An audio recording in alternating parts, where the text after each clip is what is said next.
Bonjour à tous, bienvenue dans le tuto 75. Donc, dans ce tuto, nous allons voir comment manipuler un robot comme celui-ci en créant des contraintes de pilotage et en pouvant animer plusieurs contraintes en même temps. Donc, on verra ça avec Inventor Studio d'environnement.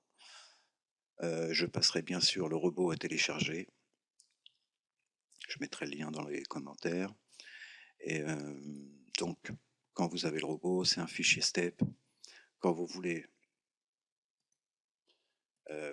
placer, je vais revenir en arrière, je vais le mettre comme vous avez d'origine, donc c'est celui-là. Donc si vous êtes comme ça, vous allez cliquer sur votre dossier robot, vous allez l'extraire, mais en fait dans votre dossier, enfin, moi je rappelle que mon robot est placé dans mon dossier projet. Donc là comme ça vous ne le voyez pas, c'est normal, il repère que les fichiers IPT et IAM, donc les fichiers STEP ne les voit pas. Donc le fichier STEP il est bien là, si vous cliquez là vous allez l'ouvrir. Et ensuite, vous allez l'obtenir comme ça. Bon, pas avec les couleurs, c'est moi qui ai mis les couleurs pour que ça soit un peu plus parlant. Vous pouvez bloquer la première pièce du pas en cliquant dessus, bloquer, ou alors la positionner directement par rapport à ces angles, à ces plans d'origine. Moi, j'ai exercé des contraintes en fait, qui sont ici, des contraintes de plaquage ici, voilà, qu'on voit. Donc cette contrainte de plaquage, je l'ai exercée avec ma base qui est ici, donc je repère ici, j'ouvre mes plans d'origine, et en fait, la contrainte ici est bien avec mon plan. Donc ça, c'est bien les plans de mon ensemble complet. Donc on peut dire que mon robot est placé en plein milieu de ma fenêtre graphique d'Inventor. Donc, ma pièce du bas est bloquée. Donc je peux quand même la bloquer. Ça, vous verrez, bloquée, elle est bien, elle doit être comme ça. Donc, mon robot tourne sur cette pièce bleue. J'ai exercé deux contraintes de logement que je vais supprimer tout de suite. Je vous rappelle que vous l'avez plutôt comme ça en kit. Donc, pour le monter, c'est assez simple. Je vais ouvrir la pièce.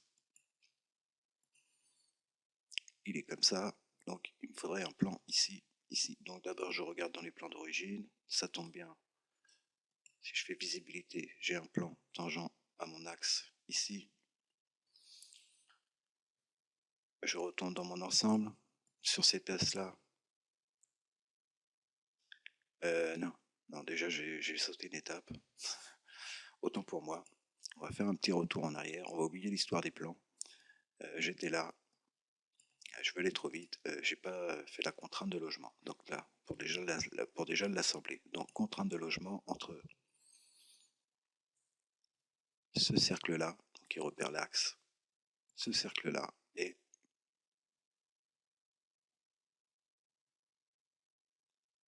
l'un des deux, le plus. Voilà, celui-ci. Ok. Et là, du coup, mon robot, enfin, la partie de mon robot tourne. Donc il faudrait que je fasse la même chose ici, et il faut faire la même chose ici et ici. Enfin, sur toutes les pièces du robot, c'est des contraintes de logement exactement la même que je vais refaire tout de suite. Donc entre celui-ci et celui-ci, ok. Donc ça, encore, c'est pas très très compliqué à l'assembler. Donc maintenant, on va reparler des plans. Donc, je vais ouvrir cette pièce. Je vais regarder si le plan coïncide avec mon axe.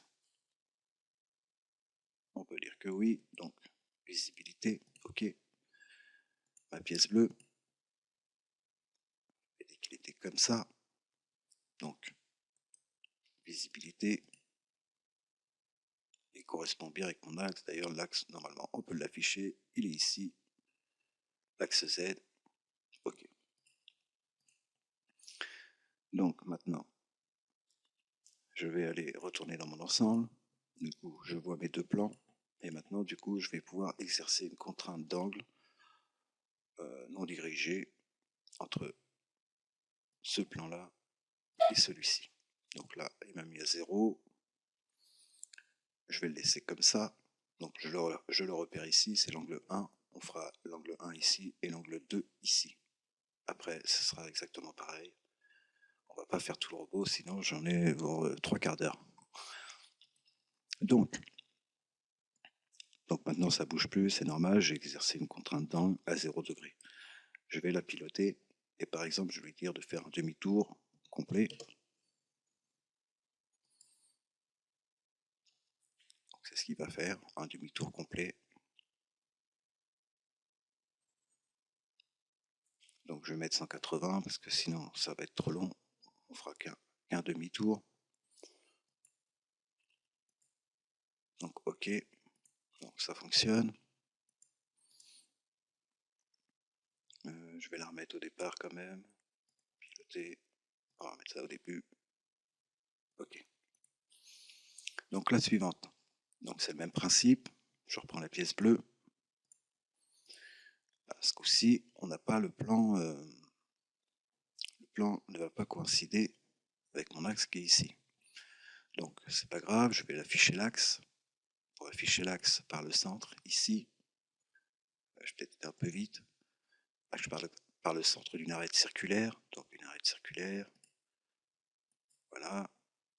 Donc j'ai mon axe. Tout de suite, je prends le plan. Je lui montre mon axe et après je vais aller sélectionner une arête. Et là, il me met un plan tangent à mon axe. C'est ce qui m'intéresse. Du coup, dans mon ensemble, maintenant, je me retrouve avec mon plan, mon nouveau plan ici. Donc maintenant, ce qu'il me faudrait, c'est le même sur cette pièce jaune. Donc c'est la partie la plus grande. Donc pareil, axe par le centre d'une arête. Ok. Et un plan. Ça est un peu plus difficile à vouloir me donner un plan. Mais il va me le donner.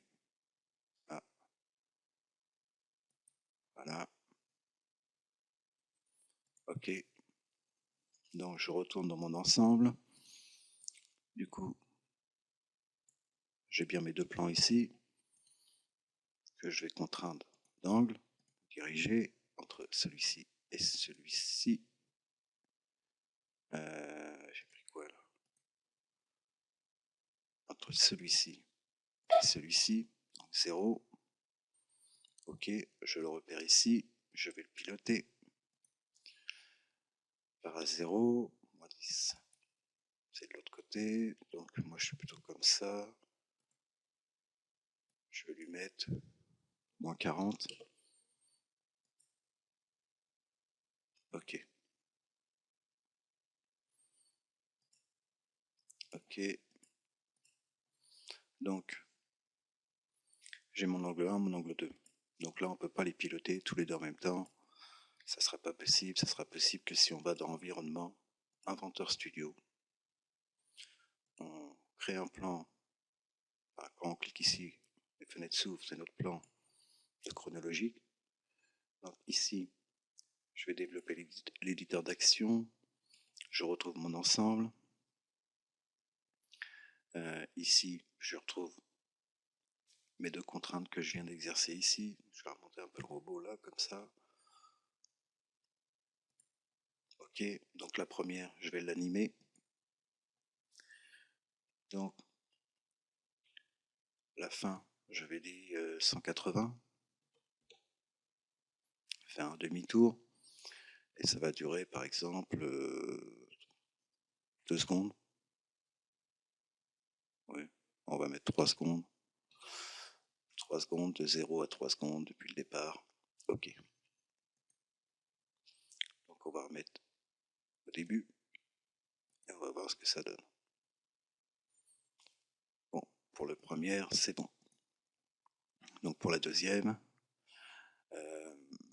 on va faire pareil. La deuxième, c'est celle-ci. Animer des contraintes. Donc Donc là, je vais spécifier. Moi, je voudrais que ça descende à partir de, par exemple, la moitié. Donc 1.5. Et du coup, qu'on arrive à 4 secondes 5. On va même mettre 3 secondes 5. On va mettre 4 secondes 5 pour qu'on voie un petit décalage entre... Quand elle aura fini de tourner, il continuera encore à descendre. Donc, OK. Donc là, on repère mon angle 2 et mon angle 1. Donc on remet au début. Et on va voir.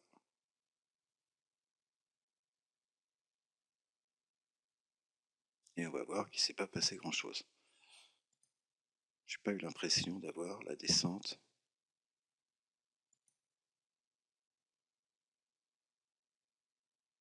J'ai une contrainte qui ne fonctionne pas, la contrainte d'angle 2. Je vais voir ce qui s'est passé. 4 secondes spécifiées. Ah oui, j'ai pas mis la... Donc c'était moins 40. C'est sûr que s'il reste à 0, ok. Donc là, je remets au début. Et là, normalement, à partir des 3 secondes, on a la fin du robot qui se termine. Donc évidemment, vous pouvez aussi diminuer la vitesse. Là, c'est de l'ensemble des mouvements. Donc on peut spécifier la vitesse constante, donc tout à 100%, ou alors spécifier la vitesse, c'est vous qui mettez ici, par exemple, 30.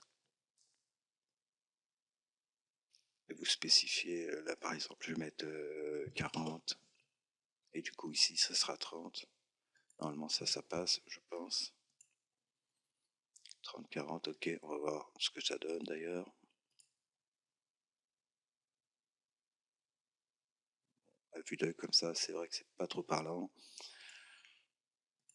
Donc, ça c'était pour le mouvement, ça c'était pour l'ensemble. Oui, d'ailleurs, vous pouvez le faire. Ah. Il est en pourcentage, mais on peut le faire en secondes. Peut-être un peu plus parlant, c'est vrai. Donc, c'est à vous de voir. Ok, sinon, je pense que dans la contrainte elle-même, on a l'accélération et on peut faire exactement la même chose que pour ce mouvement, c'est-à-dire qu'on pourrait aller très très vite, enfin, partir tout doucement et aller à une vitesse constante pour ralentir. C'est à vous d'essayer. Donc ça, c'est pour chaque mouvement.